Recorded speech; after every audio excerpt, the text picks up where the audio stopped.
ಚಾರ್ಧಾಮ್ ತೀರ್ಥಯಾತ್ರೆ ಅಕ್ಷಯ ತೃತೀಯದಂದು ಪ್ರಾರಂಭವಾಗುತ್ತೆ. ಈ ತೀರ್ಥಯಾತ್ರೆಯನ್ನ 4 ಪವಿತ್ರ ಸ್ಥಳಗಳಿಗೆ ಮಾಡಲಾಗುತ್ತೆ. ಅವುಗಳಂದ್ರೆ ಯಮುನೋತ್ರಿ, ಗಂಗೋತ್ರಿ, ಕೇದಾರನಾಥ, ಬದ್ರಿನಾಥ. ಅಕ್ಷಯ ತೃತೀಯ ದಿನದಂದು ಯಮುನೋತ್ರಿ ಮತ್ತು ಗಂಗೋತ್ರಿಯ ದ್ವಾರಗಳು ತೆರೆಯಲಿದ್ದು, ಕೇದಾರನಾಥ ಧಾಮದ ದ್ವಾರಗಳು ಮೇ 2ರಂದು, ಬದ್ರಿನಾಥ ಧಾಮದ ದ್ವಾರಗಳು ಮೇ 4ರಂದು ತೆರೆಯುತ್ತೆ. ಚಾರ್ಧಾಮ್ಗೆ ಭೇಟಿ ನೀಡಿದ್ರೆ ವ್ಯಕ್ತಿಯ ಎಲ್ಲಾ ಪಾಪಗಳು ನಾಶವಾಗುತ್ತೆ ಮತ್ತು ಅವನ ಜನನ ಮತ್ತು ಸಾವಿನ ಬಂಧನದಿಂದ ಮುಕ್ತನಾಗ್ತಾನೆ ಅಂತ ನಂಬಲಾಗಿದೆ. ಈ ಯಾತ್ರೆ ಆತ್ಮಜ್ಞಾನದ ಅನುಭವವನ್ನ ನೀಡುತ್ತೆ ಮತ್ತು ಆಧ್ಯಾತ್ಮಿಕ ಅನುಭವವನ್ನ ನೀಡುತ್ತೆ. ಆದ್ದರಿಂದ ಪ್ರತಿಯೊಬ್ಬ ವ್ಯಕ್ತಿಯು ಜೀವಿತ ಅವಧಿಯಲ್ಲಿ ಒಮ್ಮೆ ಚಾರ್ಧಾಮ್ಗೆ ಭೇಟಿ ನೀಡಬೇಕು ಅನ್ನೋದು ನಂಬಿಕೆ. ಅಕ್ಷಯ ತೃತೀಯದಂದು ಚಾರ್ಧಾಮ್ ಯಾತ್ರೆ ಹಾಗಾದ್ರೆ ಯಾಕೆ ಪ್ರಾರಂಭವಾಗುತ್ತೆ? ಸನಾತನ ಧರ್ಮದಲ್ಲಿ ಅಕ್ಷಯ ತೃತೀಯವನ್ನ ಆಚರಿಸಲಾಗುತ್ತೆ. ಅಕ್ಷಯ ತೃತೀಯವನ್ನ ವೈಶಾಖ ಮಾಸದ ಶುಕ್ಲ ಪಕ್ಷದ 3ನೇ ದಿನದಂದು ಆಚರಿಸಲಾಗುತ್ತೆ. ಈ ದಿನದಂದು ಪವಿತ್ರ ನದಿಗಳಲ್ಲಿ ಸ್ನಾನ ಮಾಡುವುದು, ದಾನ ಮಾಡುವುದು, ದೇವರ ನಾಮ ಪಠಿಸುವುದು, ತಪಸ್ಸು ಮಾಡುವುದು, ಪೂಜಿಸುವುದು ಅಪರಿಮಿತ ಯೋಗ್ಯ ಫಲಿತಾಂಶಗಳನ್ನು ನೀಡುತ್ತೆ ಅನ್ನೋದು ನಂಬಿಕೆ. ಈ ದಿನ ಯಾವುದೇ ಕೆಲಸವನ್ನ ಪ್ರಾರಂಭಿಸುವುದು ತುಂಬಾನೇ ಶುಭ ಅಂತ ಪರಿಗಣಿಸಲಾಗಿದೆ. ಈ ದಿನದಂದು ಯಾವುದೇ ಕೆಲಸವನ್ನ ಮಾಡುವುದು ಯಶಸ್ವಿಯ ಸಂಕೇತ ಅಂತ ಹೇಳಲಾಗುತ್ತೆ.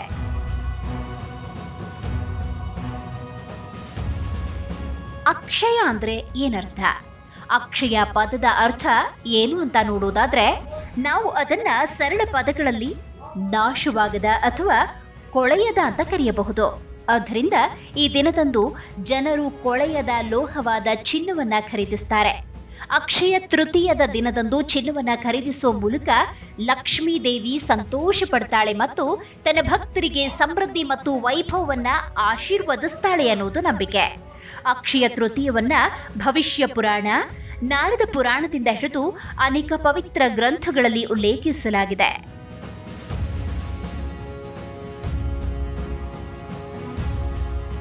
ಅಕ್ಷಯ ತೃತೀಯವನ್ನ ಸ್ವಯಂ ಸ್ಪಷ್ಟ ಮುಹೂರ್ತವೆಂದು ಪರಿಗಣಿಸಲಾಗುತ್ತೆ. ಈ ದಿನದಂದು ಯಾವುದೇ ಕೆಲಸದ ಪ್ರಾರಂಭವು ಮಂಗಳಕರ. ಆದ್ದರಿಂದ ಚಾರ್ಧಾಮ್ ಯಾತ್ರೆ ಕೂಡ ಈ ದಿನದಲ್ಲಿ ಪ್ರಾರಂಭವಾಗುತ್ತೆ. ಯಮುನೋತ್ರಿ ಮತ್ತು ಗಂಗೋತ್ರಿಯ ದ್ವಾರಗಳನ್ನ ಅಕ್ಷಯ ತೃತೀಯದ ದಿನದಂದು ತೆರೆಯಲಾಗುತ್ತೆ. ಹಿಂದೂ ಧರ್ಮದಲ್ಲಿ ಚಾರ್ಧಾಮ್ ಯಾತ್ರೆಗೆ ವಿಶೇಷ ಮಹತ್ವ ಇದೆ. ಚಾರ್ಧಾಮ್ ಯಾತ್ರೆಯು ಯಮುನೋತ್ರಿಯಿಂದ ಪ್ರಾರಂಭವಾಗುತ್ತೆ. ಇದರ ಹಿಂದೆ ಧಾರ್ಮಿಕ ಕಾರಣಗಳಿವೆ.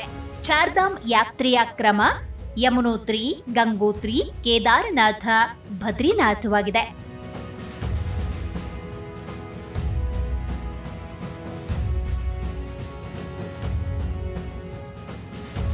ಯಮುನೋತ್ರಿ ಮತ್ತು ಗಂಗೋತ್ರಿಯ ನಂತರ ಕೇದಾರನಾಥ ಮತ್ತು ಬದ್ರಿನಾಥ ಧಾಮದ ಬಾಗಿಲುಗಳನ್ನ ತೆರೆಯಲಾಗುತ್ತೆ.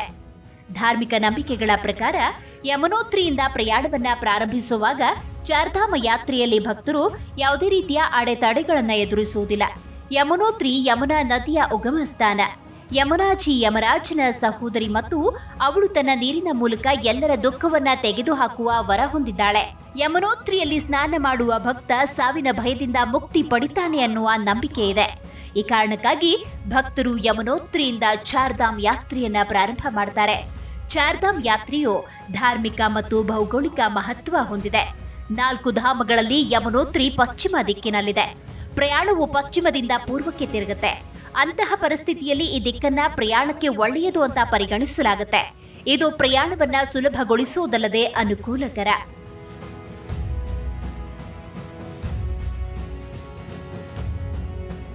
ಅಕ್ಷಯ ತೃತೀಯದ ನಿಜವಾದ ಅರ್ಥ ಬೆಳವಣಿಗೆ ಮತ್ತು ಅಭಿವೃದ್ಧಿ.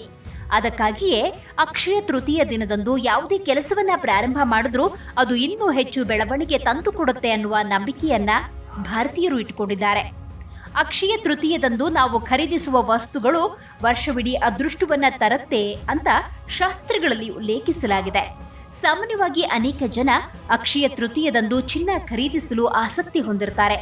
ಕನಿಷ್ಠ ಒಂದು ಚಿನ್ನದ ಆಭರಣವಾದರೂ ಖರೀದಿಸ್ತಾರೆ. ಆದರೆ ಚಿನ್ನದ ಬೆಲೆ ಇಂದು ಗಗನಮುಖಿ. ಸಾಮಾನ್ಯ ಜನರ ಕೈಗಂತೂ ಚಿನ್ನ ಎಟಕೋದೇ ಇಲ್ಲ. ಹಾಗಾದ್ರೆ ಅಕ್ಷಯ ತೃತೀಯ ದಿನದಂದು ಚಿನ್ನ ಖರೀದಿಸಲು ಸಾಧ್ಯವಾಗದವರು ಬೇರೇನ್ ಮಾಡಬಹುದು ಅನ್ನೋದನ್ನ ನೋಡೋಣ.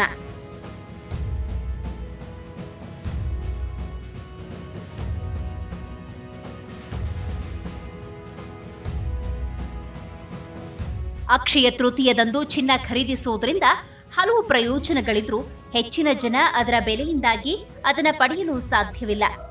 ಚಿನ್ನ ಖರೀದಿಸಲು ಸಾಧ್ಯವಾಗದವರಿಗೆ ಕಡಿಮೆ ಬೆಲೆಯಲ್ಲಿ ಲಭ್ಯವಿರುವ ಉಪ್ಪನ್ನ ಖರೀದಿಸುವುದರಿಂದ ಚಿನ್ನದಂತೆಯೇ ಸಂಪತ್ತು ಕೂಡ ಬರುತ್ತೆ ಅನ್ನೋದನ್ನ ಶಾಸ್ತ್ರಗಳಲ್ಲಿ ಉಲ್ಲೇಖಿಸಲಾಗಿದೆ. ಅಕ್ಷಯ ತೃತೀಯ ದಿನದಂದು ಕೆಲವರು ಬೆಳ್ಳಿ, ತಾಯ್ತಗಳು, ವಾಹನಗಳನ್ನ ಖರೀದಿಸಲು ಬಯಸ್ತಾರೆ. ಆದರೆ ಇವುಗಳನ್ನ ಖರೀದಿಸುವುದರಿಂದ ಆಗುವ ಶುಭ ಪ್ರಯೋಜನವನ್ನ ಕೇವಲ ಉಪ್ಪು ಖರೀದಿಸುವ ಮೂಲಕ ಸಂಪೂರ್ಣವಾಗಿ ಪಡೆಯಬಹುದು. ಹಿಂದೂ ಧರ್ಮ ಗ್ರಂಥಗಳ ಪ್ರಕಾರ ಉಪ್ಪಿಗೆ ವಿಶೇಷ ಸ್ಥಾನವಿದೆ. ಉಪ್ಪನ್ನ ಸಂಪತ್ತು ಮತ್ತು ಸಮೃದ್ಧಿಯ ಸಂಕೇತ ಅಂತ ಕರೆಯಲಾಗುತ್ತೆ. ಹೌದು, ಸಂಪತ್ತು ಮತ್ತು ಸಮೃದ್ಧಿಯನ್ನ ನೀಡುವ ಲಕ್ಷ್ಮೀ ದೇವಿಯ ಪುನರ್ಜನ್ಮ ಅಂತ ಪರಿಗಣಿಸಲಾಗಿದೆ. ಆದ್ದರಿಂದ ಅಕ್ಷಯ ತೃತೀಯದಂದು ಉಪ್ಪನ್ನ ಸೇವಿಸುವುದರಿಂದ ಲಕ್ಷ್ಮಿಯ ಪೂರ್ಣ ಆಶೀರ್ವಾದ ಸಿಗುತ್ತೆ. ಇದರಿಂದ ಮನೆಗೆ ಸಮತೋಲನ, ಆಶೀರ್ವಾದ, ದೀರ್ಘಕಾಲೀನ ಸ್ಥಿರತೆಯನ್ನ ತರತ್ತೆ ಅನ್ನುವ ನಂಬಿಕೆಯನ್ನ ಜನ ಇಟ್ಟುಕೊಂಡಿದ್ದಾರೆ. ಅಂದಹಾಗೆ ಉಪ್ಪು ಎಲ್ಲರಿಗೂ ಸುಲಭವಾಗಿ ಲಭ್ಯವಿರುವ ಶುಭ ವಸ್ತುವಾಗಿರುವುದರಿಂದ ಅಕ್ಷಯ ತೃತೀಯದಂದು ಉಪ್ಪು ಖರೀದಿಸುವುದರಿಂದ ಚಿನ್ನವನ್ನ ಖರೀದಿಸಿದಷ್ಟು ಸಂಪತ್ತು ಸಮೃದ್ಧಿ ಬರುತ್ತೆ. ಅಕ್ಷಯ ತೃತೀಯದಂದು ಉಪ್ಪು ಖರೀದಿಸುವುದರಿಂದ ಜೀವನದಲ್ಲಿ ಶಾಶ್ವತ ಸಂತೋಷ, ಆರ್ಥಿಕ ಬೆಳವಣಿಗೆ ಸಿಗತ್ತೆ.